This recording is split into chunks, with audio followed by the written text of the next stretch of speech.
Have you ever started a fresh playthrough of a Souls game intending to try and follow the lore without running straight to Vati?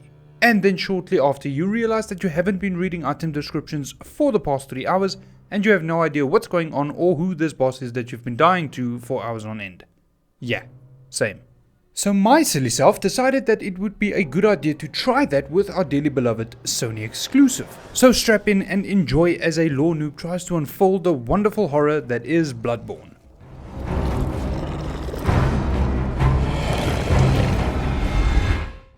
We travel to a far-off city known as Yharnam, the home of blood administration, an act of transmitting blood from another source into one's body and healing or altering your health. This blood is said to be miraculous in nature. Our character is here in search of pale blood. As we prep for the transfusion, we sign a contract, which is where our character creation comes in, making us an official hunter upon completion. And as we undergo the transfusion, we see in our dreams a werewolf rising out of blood, with no apparent significance. He burns away and we are surrounded by the creepiest white babies I have ever seen. These are only ever referred to as inhabitants of the dream or messengers.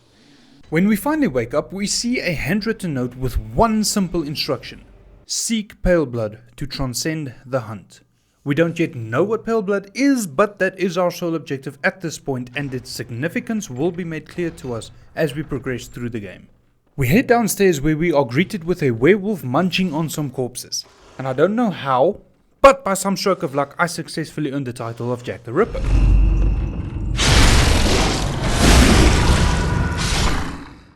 Curiously enough, this werewolf was missing half of its health. For gameplay purposes, that's obviously a way to make it easier on new players, because what's supposed to happen here is you die to the wolf and end up back here with weapons. Regardless of our success, we move on and find some blood vials. These are used as your main source of healing, and it's presumably the same blood that people came to Yharnam for. And luck strikes again when we manage to kill the beastly peasant patrolling nearby. And close to him there is a ladder. At the top we find a lamp.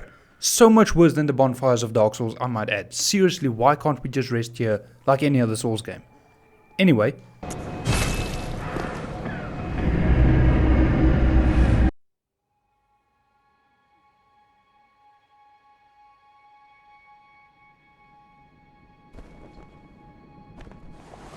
The lamp takes us to the hunter's dream, where we find a surprisingly realistic doll.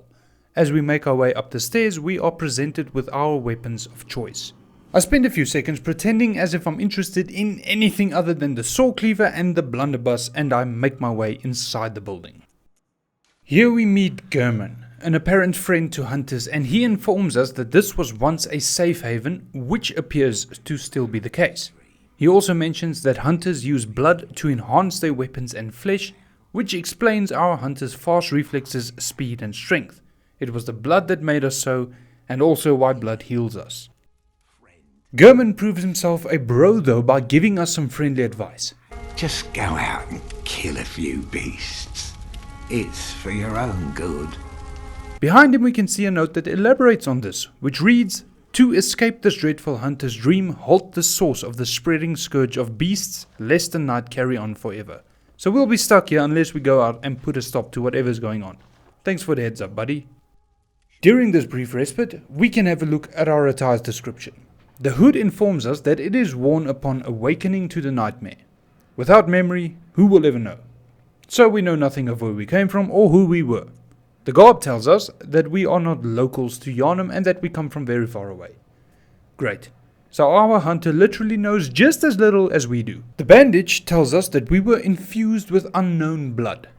I doubt that means unknown persons, but it's probably a source that is being kept under wraps. When we leave the dream, we notice a lamp shining next to a window, and sure enough we meet Gilbert, a fellow outsider. These lamps, by the way, if you are new to Bloodborne, indicate NPCs that we can talk to. Gilbert tells us that whatever can be gained from this place will do more harm than good. This will be more significant later on, but keep that phrase in mind. This town is cursed. Whatever your reasons might be, you should plan a swift exit. We ask him about pale blood and he knows just as little as we do. However, he does point us in the direction of the Grand Cathedral Ward, the birthplace of blood ministration. He also says that there are a variety of different blood. So this pale blood we seek is not the only blood type that can be found in Yharnam. After this, we make a short trip back to Yosefka's clinic where we meet Yosefka. What a shock. Anyway, she seems very cautious and refuses to open the door because it might expose her patients to further infection. She does, however, try to aid us with some of her blood, which reads, "This refined blood, highly invigorating, restores a larger amount of HP. This rare blood vial is a product of a slow and careful refinement process likely devised by the doctor herself. It's likely that her blood doesn't have the same side effects as those distributed by the Healing Church, however there is no proof that this is the case." Moving onward, we find the same beastly peasants patrolling the streets. Interestingly enough, we can see full-fledged beasts burning on stakes. The Molotov cocktail reads, "Since the tragedy that struck Old Yharnam, fire has become a staple in beast hunts and is thought to cleanse impurity." So these beastly peasants are the inhabitants of Yharnam that are in the first stages of the so-called beastly scourge, and they themselves are participating in the hunt. Anyway, we carry on and chat up some of the friendly locals. "Are you that outsider? Well, sorry, but I don't want anything to do with you. Trot along, will ya?" Lads, you've come on. Well, stuck outside on a night of the hunt. Well, if you hunters got off your asses, we wouldn't be in this mess. As we make our way through the town, we come across a building with a very suspicious looking cripple. We graciously put him out of his misery and find a note that gives us more information regarding an area we haven't yet seen, Old Yharnam. When the hunt began, the Healing Church abandoned us, blocking the Great Bridge to the Cathedral Ward as they burned Old Yharnam to the ground on that moonlit night. The Healing Church is starting to sound very dodgy, but it seems like someone made it out alive to write this note, so that means there's a way there, we just need to find it. After clearing the building, we expertly dispatch 2 werewolves.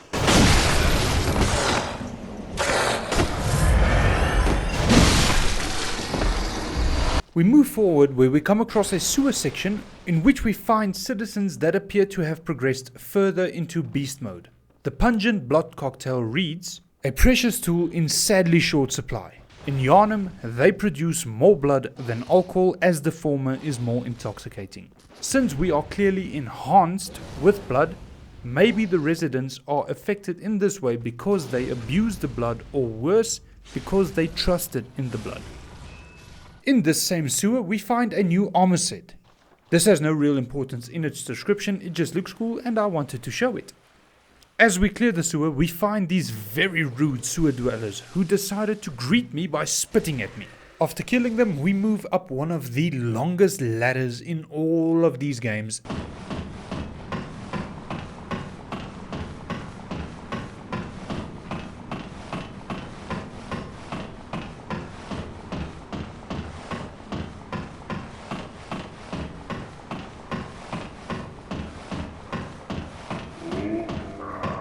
And out of the sewer.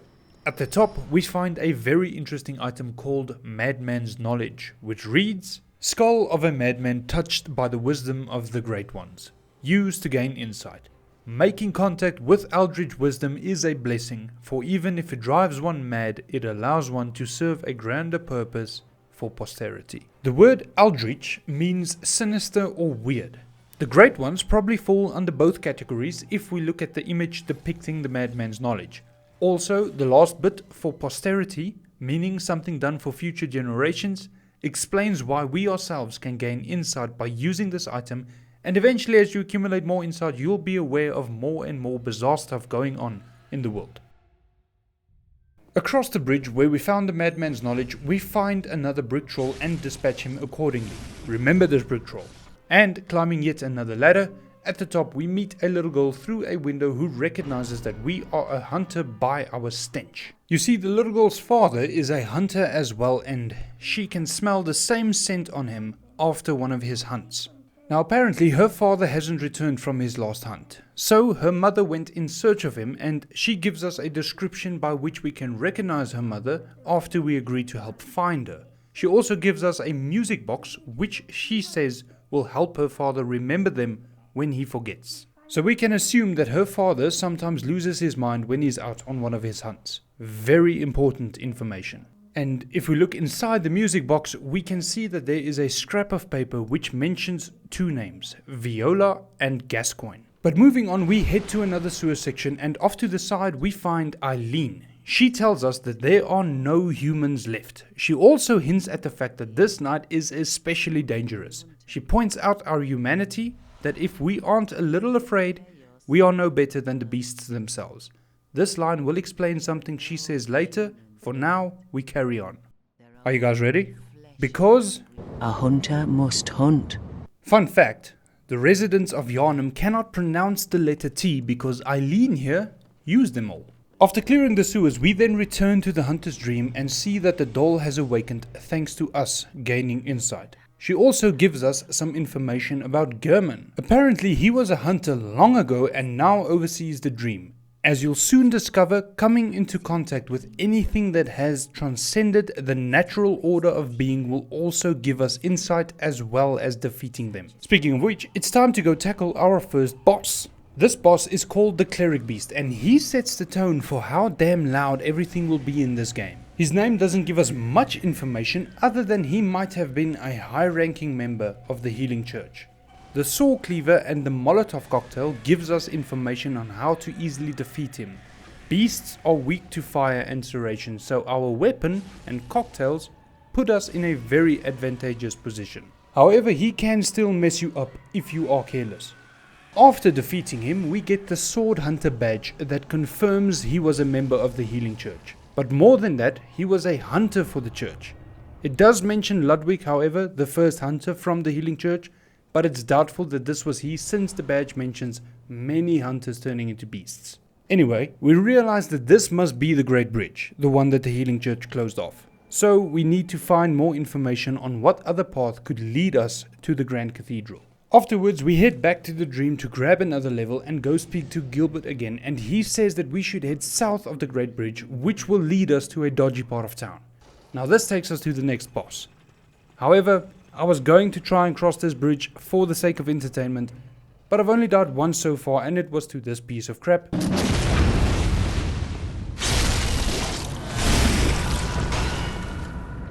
So I don't want to die another time unless it's a boss. So heading back down into the sewer, we find a path that leads below the bridge. But there's a giant pig in the way, so we treat him to some intimacy and climb up yet another very long ladder. And hey, it's Father Gascoigne. Buddy, your daughter... wait. This, as you can tell from the music box, is the little girl from earlier's dad. Curiously, we haven't come across her mother yet. Hope she's okay. In the middle of the fight, he mentions sweet blood that sings to him. Wonder what that means. Oh crap, he's a beast. Turns out, this is what hunters eventually turn into through excessive use of blood. He says so himself. Beasts all over the shop. You'll be one of them, sooner or later.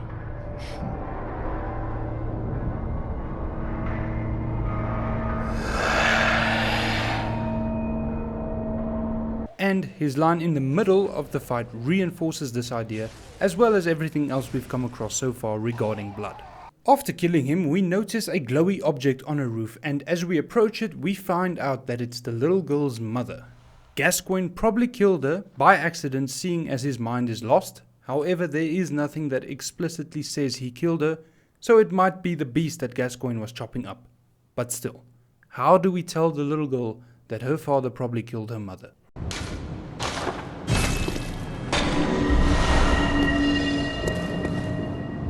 Gascoigne also drops the Oedon Tomb key, which tells us that just past this gate will be in the Oedon Chapel, which is right in the center of the Grand Cathedral ward.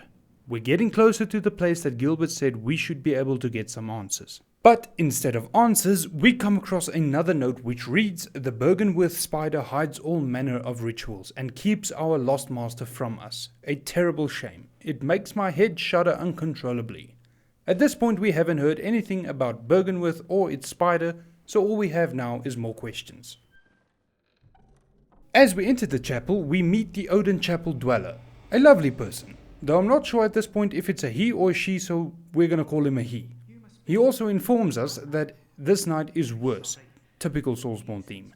People are going bad and mad inside of their own houses, which explains the random howls and growls we can hear inside houses as we move through the city. But he tells us that we can send any sane people over since the incense wards off beasts, so it should be safe. Earlier, when we were talking to the nice people through their doors, we met an elderly woman looking for a safe haven. Maybe we should tell her about this here Oedon Chapel. Anyway, we head back to the dream and chat with Gehrman again. He tells us that the moon is close, and because of this it will be a long night. Another mention of this night being different or worse, huh? He also tells us to seek a holy chalice which leads to the tomb of the gods, where hunters partake in communion as some sort of brief relaxation from hunting. He says that most of the holy chalices are inaccessible because they are either deep in the tomb of the gods or were lost by men. Luckily, one remains in the valley hamlet, aka Old Yharnam. We know this because Gehrman mentions the valley hamlet was burned to the ground by the healing church, home only now to beasts, and the note from earlier and the Molotov cocktail says the same about Old Yharnam, so that's where we'll be going next. But first we need to find survivors along with the little girl so that we can send them to safety. We send the old witch back to Oedon Chapel. Well, what do you know? An outsider worth a lick of salt. Well, don't just stand there. Don't you have work to do? And then go see the young girl. But we don't have the heart to tell her what happened to her mother, so we send her to the chapel as well. She tells us that she loves us as much as mum, dad, and also mentions a granddad. We haven't come across him yet. Hopefully he's okay. We then head back to check up on Gilbert and he gifts us with the flame sprayer. What a bro. He said he came here because the strange blood could cure him of his incurable ailment. He was lucky enough not to turn into a beast and says that he's happy that he'll be able to die as a human. Respecting his wishes, we leave him in peace. Finally, we return to Yosefka's clinic and she sounds different. She's no longer that concerned about her patients being infected, but she welcomes any survivors, as if she's a whole new person. She asks us to send anyone who's still human here, and that it's a safe haven. I am not too fond of the idea. We then head back to Oedon Chapel and get ready for our intrusion into Old Yharnam. If you made it to this point in a video, thank you so much for watching and let me know what you think and if you want me to do a full series on Bloodborne. Hopefully I didn't make too many mistakes. But I hope that this showed some of you that even if you aren't a lore buff, you can still enjoy the stories of these games at your own speed. And for any who are still here, I would love to share some advice. Many people fall into video games as a sort of safe haven whenever life just gets a little too much. And I get you, I really do. But life won't stop for you or wait for you. And I'd like to encourage any who would hear me to turn to Jesus. Please don't click yet. Give me a minute. Many people who call themselves Christians will walk around and judge you, or think that they are better than you, and that's a sad reality because it paints us in the worst of lights. But trust me when I say, true Christians know that we are just as flawed. We struggle with daily life just like everyone else. But in Christ there is hope. In Christ there is rest. In Matthew 11 verse 28, Jesus says, "Come to me, all who labor and are heavy laden, and I will give you rest.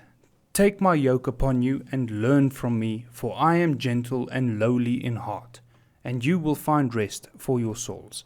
For my yoke is easy and my burden is light." And that is who Jesus is.